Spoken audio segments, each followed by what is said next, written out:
آزاد کشمیر سے سوال طاہر منیر صاحب کا پوچھتے ہیں، مفتی محمد تقی عثمانی صاحب دامت برکاتہم کا خواب کے بارے میں جو بیان ہے اس سے کچھ لوگ گمان کر رہے ہیں کہ اس سے نبی کریم صلی اللہ علیہ وسلم کے لیے علم الغیب ثابت ہوتا ہے، اس بارے میں شرعی رہنمائی کیا ہے؟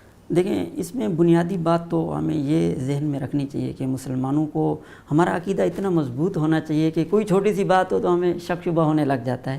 تو علم الغیب کے بارے میں قرآن مجید ہمیں کیا بتلاتا ہے، احادیث مبارکہ ہمیں کیا بتلاتی ہیں؟ تو جو اس سے عقیدہ ثابت ہو گیا تو اس کے بارے میں بعد ہمیں شک کیوں ہو رہا ہے؟ مثلا اللہ رب العزت نے قرآن مجید میں فرمایا سورۃ النمل کی آیت نمبر 65 میں، قُل لَا يَعْلَمُ مَنْ فِي السَّمَاوَاتِ وَالْأَرْضِ الْغَيْبَ إِلَّا اللَّهُ، کہ زمین و آسمان میں کوئی بھی اللہ کے علاوہ عالم الغیب نہیں ہے۔ آپ صلی اللہ علیہ وسلم خود فرما رہے ہیں وَلَوْ كُنْتُ أَعْلَمُ الْغَيْبَ لَاسْتَكْثَرْتُ مِنَ الْخَيْرِ، کہ اگر میں عالم الغیب ہوتا تو میں ہر قسم کی بھلائی کو جمع کر لیتا، یعنی میں عالم الغیب نہیں ہوں۔ تو جب اللہ رب العزت بھی فرما رہے ہیں کوئی عالم الغیب نہیں، نبی کریم صلی اللہ علیہ وسلم کو کہا جا رہا ہے کہ آپ ان کو بتا دو قرآن مجید میں کہ آپ ان کو بتا دو کہ میں اگر عالم الغیب ہوتا تو میں ایسے کر لیتا، تو معلوم ہوا میں عالم الغیب نہیں، تو اس کے بعد پھر یہ وہ نہیں ہونا چاہیے، یہ تو بنیادی بات ہے۔ تو پھر اس کا آگے جو ان کو شبہ ہو رہا ہے تو اس کا جواب یہ ہے کہ خواب میں آنے سے یہ لازم نہیں ہوتا کہ کوئی بندہ عالم الغیب ہو۔ مثال کے طور پر بسا اوقات ایسے ہوتا ہے کہ خواب میں کوئی بزرگ آ جاتا ہے، آدمی خواب میں دیکھتا ہے کہ اس کا والد صاحب اس کو کوئی نصیحت کر رہا ہے، کوئی بات کر رہا ہے زندگی میں یا وفات کے بعد، تو اس کا کیا مطلب ہو گیا؟ جو بھی خواب میں آ کر کوئی بات کرے گا تو وہ عالم الغیب ہوگا۔ یہ تو اللہ رب العزت کی طرف سے ایک کبھی تبشیر ہوتی ہے، کبھی تنبیہ ہوتی ہے، تو اللہ رب العزت کسی صورت میں تنبیہ فرما دیتے ہیں تو اس یا کبھی بشارت کچھ دے دیتے ہیں یا کوئی جو ہے نا لوگوں کو بتا دیتے ہیں۔ پھر اس میں بھی ایک جو ہے نا ایک تفصیل ہے کہ اس عالم الغیب ہونے کا کیا مطلب ہے، کہ نہیں، ایک ہے علم غیب اور دوسرا ہے غیب کی چیزوں کا علم ہونا۔ کتنی غائب کی چیزیں ہیں وہ ہمیں بھی معلوم ہوتی ہیں جو اللہ رب العزت نے نبی کریم صلی اللہ علیہ وسلم کے توسط سے ہمیں بتلا دی۔ تو یہ ایک تفصیلی اور علمی ایک موضوع ہے۔ تو جو بات میں نے شروع میں کی کہ پہلے نمبر پر تو یہ ہے کہ جو عقائد ہیں یا اس طرح کی بنیادی چیزیں ہمیں قرآن و سنت میں جو تعلیمات ملی ہیں تو اس پر ہمیں وہ ہونا چاہیے، اور پھر اگر کوئی اس طرح کی چیز ہے تو علماء سے پوچھ کر اس کا وہ دور کر لینا چاہیے۔ ٹھیک ہے جی، بہت شکریہ بڑی تفصیلی۔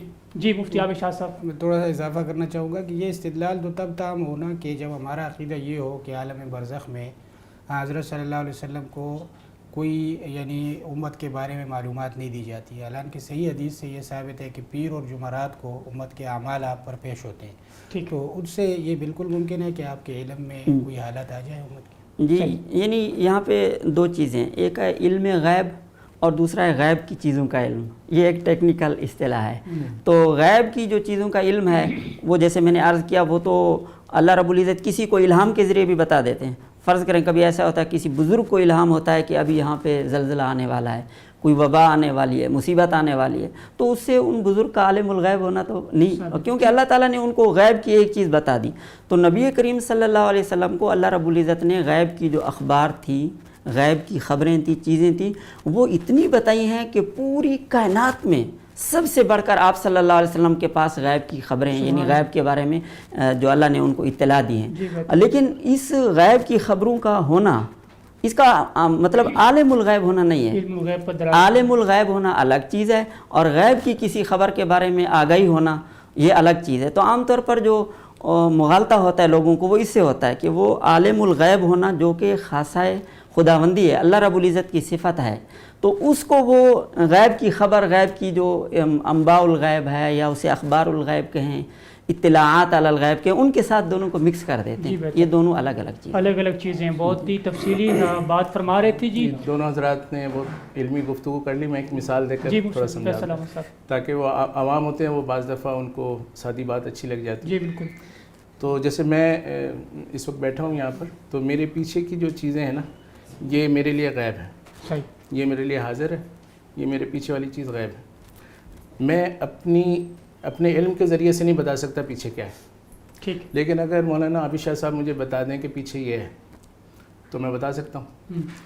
تو یہ جو غیب ہے جب کسی واسطے سے میرے پاس آ گیا، اب یہ غیب نہیں رہا میرے لیے۔ جی بہتر، ٹھیک ہے نا۔ تو آپ صلی اللہ علیہ وسلم کو اللہ تعالیٰ بتا دیں، یا جیسے فرمایا حدیث میں آیا کہ فرشتے بتا دیتے ہیں، جب ان کے پاس وہ چلا گیا تو وہ یعنی عالم الغیب ہونے والی بحث سے نکل گیا، تعریف سے ہی نکل گیا، ٹھیک ہے نا۔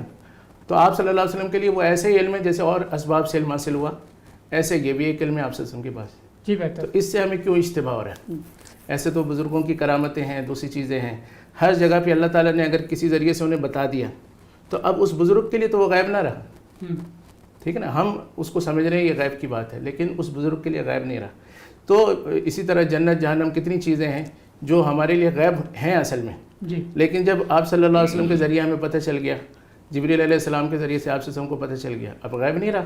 اب میرے جنت یا جہنم کے عقیدے کو یہ نہیں کہا جائے کہ میں عالم الغیب ہوں. ٹھیک. تو اس کو بھی سمجھنا چاہیے, اس کی وجہ سے اپنا اصل عقیدہ نہیں خراب کرنا چاہیے. صحیح.